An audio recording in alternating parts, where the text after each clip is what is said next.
Identidades.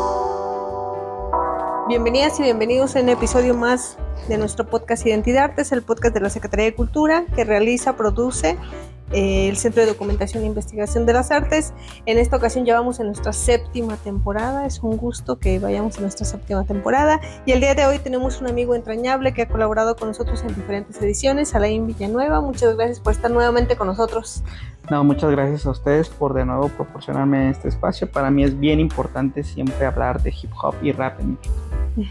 Ya habíamos tenido la oportunidad a los amantes del hip hop y rap aquí en Michoacán, que no solamente hay que decirlo, no solamente son hombres, también hay que seguir quitando ese estigma cada vez que sea posible.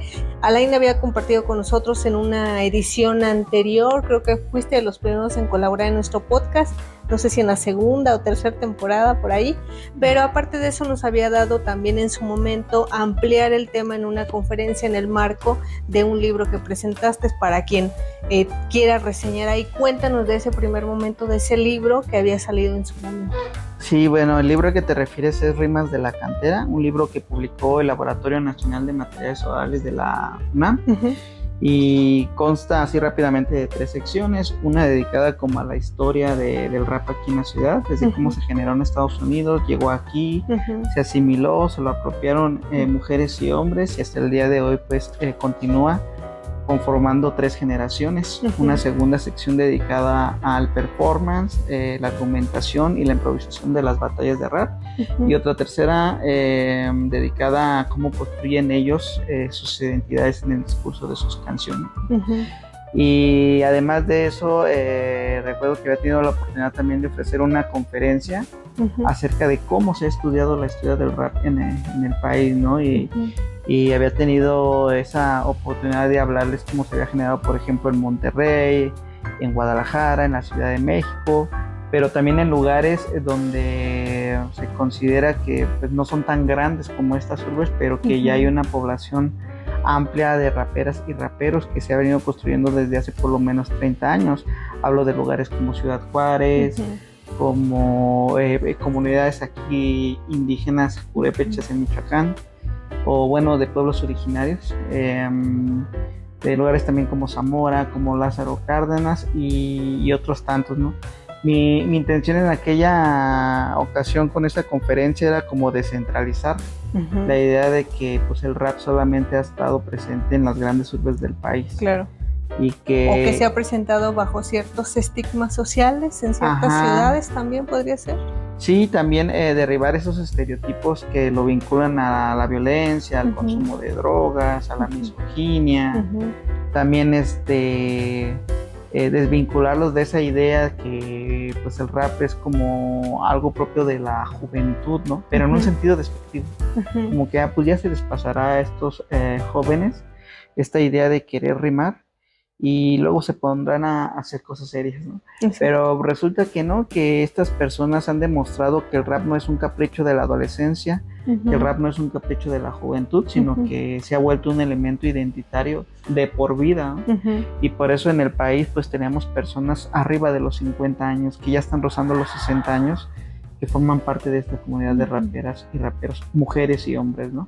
Ahora nuevamente trayendo ese contexto general que nos das de las diferentes cosas que has hecho en cuestión teórica de estudio y las participaciones que por suerte hemos tenido de tenerte acá con nosotros, también que nos cuentes ahora, quizás también para las personas que recién nos escuchan, cómo está situado el rap, el hip hop en un estado como Michoacán, donde se habla mucho de Michoacán en cuestión de violencia y se da por hecho muchas cosas en esta cuestión musical, digamos.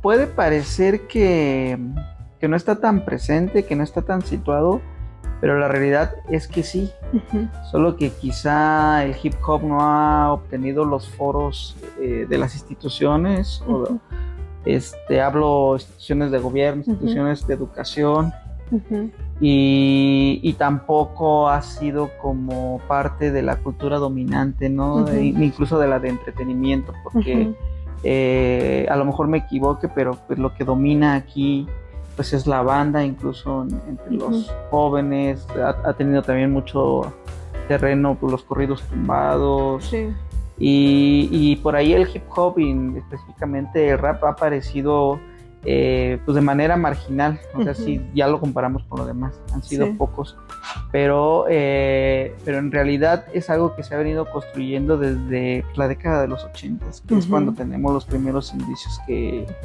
que llegó el hip hop aquí a Michoacán, y a partir de ahí ha tenido como diferentes auges, un auge digamos creciente a principios de los 90 cuando se bailó rap, otro auge a finales de los 90 cuando tuvo éxito el grupo regiomontano Control Machete, y a partir de ahí pues muchos empezaron a querer conocer más del rap porque estos grupos ya tenían exposición en los medios convencionales, en la radio, la televisión, en las antenas parabólicas que en ese momento también eran muy importantes, pero que hoy seguramente los más jóvenes no saben de qué les hablamos.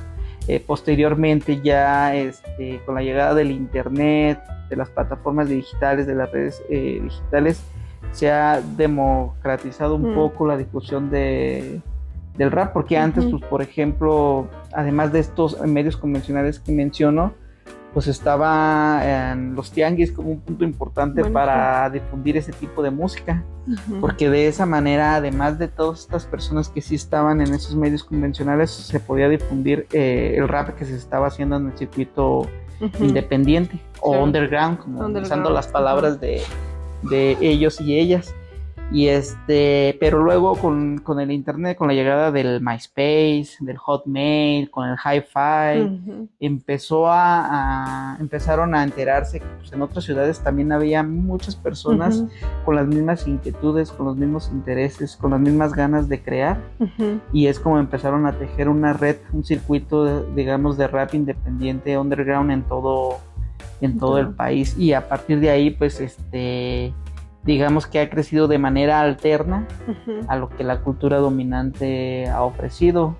En un principio tuvo auge el gangsta rap, el chicano rap, luego vino el rap romántico, el trap, actualmente el trap con el lo-fi y con el corrido tumbado, digamos que son el rap en tendencia que está sonando, ¿no? en Morelia. El rap barrial demasiado auge, sobre todo porque en la década de los 2010 una característica de la tercera generación que en esa década han llegado muchísimas mujeres a participar en el rap, ¿no? Cosa que antes ¿Y cómo empiezan ahí? ¿Desde el poetry, el slam, o muchas llegan desde allá, o cuál sería tu percepción de, por ejemplo, la participación de las mujeres? Muchas empiezan en el slam poetry y entonces entiendo.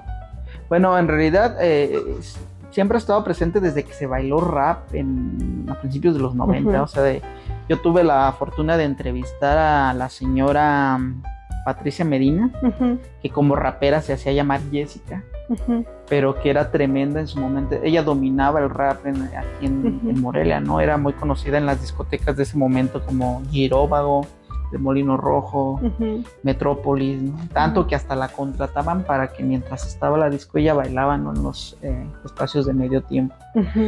Y hay un artículo que le recomiendo que también escribí, además del que hoy vengo a presentar, que se llama precisamente Historia y dimensiones identitarias de raperas pioneras en Morelia, y ahí incluía esta mujer, y a través de ella nos podemos dar cuenta que no era la única, que eran muchas, y que además no era que acompañaban a los hombres o eran elementos secundarios a una cosa, sino eran protagonistas. Y justo esa pregunta iba, si en tus estudios, en tus artículos, antes de profundizar más en tu última avance teórico que tuviste, ¿tenemos alguna cifra de cuántas mujeres hay en Michoacán que estén inmersas en el rap de una u otra forma?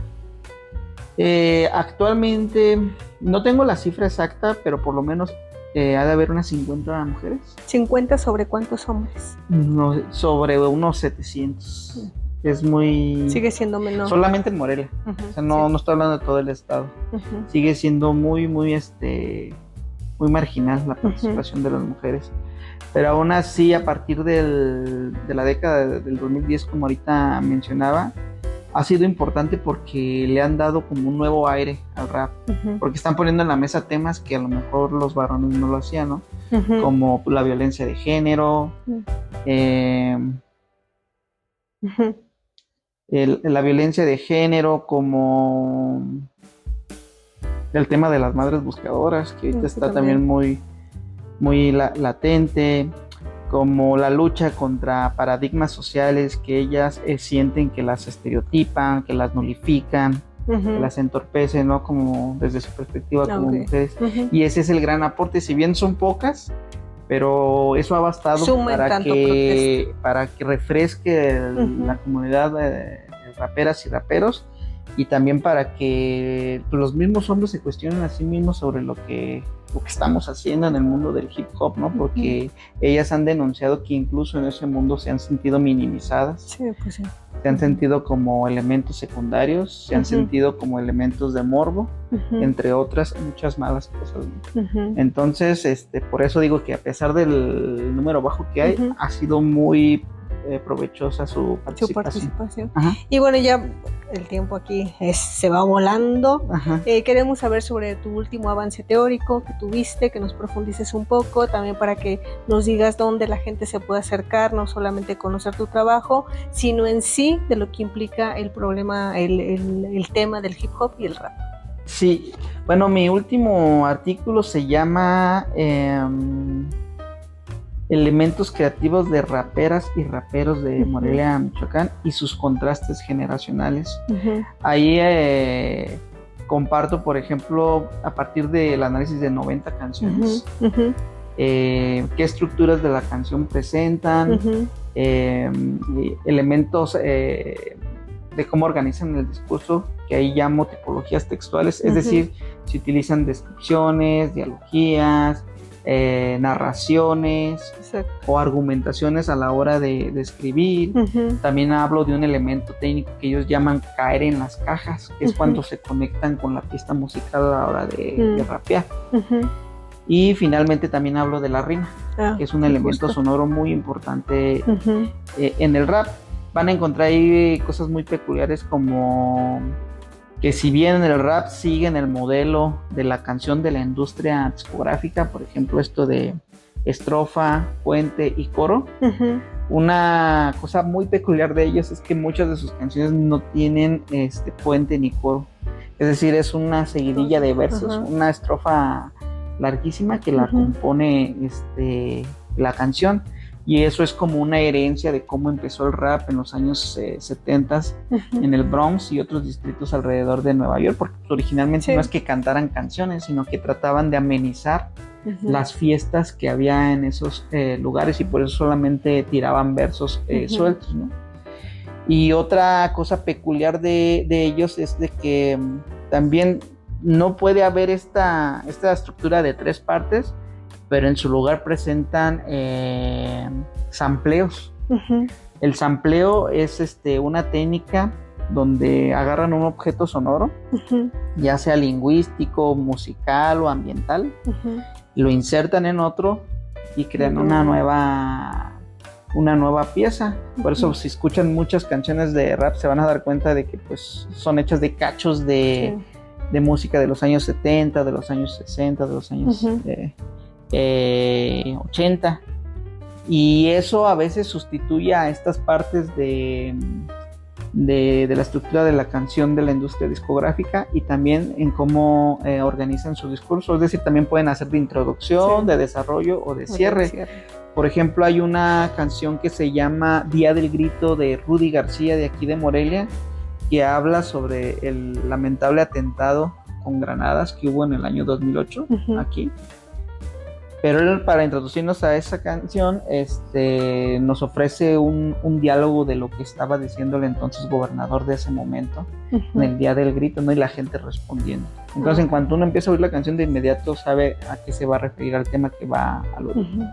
Y bueno, y cosas por el estilo es que van a encontrar en este texto, además de cómo usan la rima, cómo usan esto de conectar con la pista musical y las tipologías textuales. ¿Y dónde pueden consultar los textos? Digo, ojalá tengas oportunidad más adelante de ampliarnos el tema a través de una conferencia, pero para quien esté interesado, ¿dónde puede conseguir el primero, el segundo texto y también las propuestas musicales, si es que ahí están de alguna manera aterrizadas en la bibliografía que mencionas? Sí, todo lo pueden encontrar en la página del Laboratorio Nacional de Materiales Orales. En esa página hay una sección de estudios donde pueden entrar y descargar de manera gratuita mi libro Rimas de la Cantera. Y también tiene una sección de su revista que se llama Diálogos de Campo.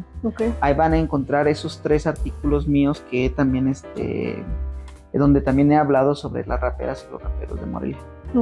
Pues muchísimas gracias por tenerte nuevamente aquí en nuestra 7ª temporada. El tiempo vuela, ya sabes cómo es, esto es un parpadeo, deberías aventar una rima.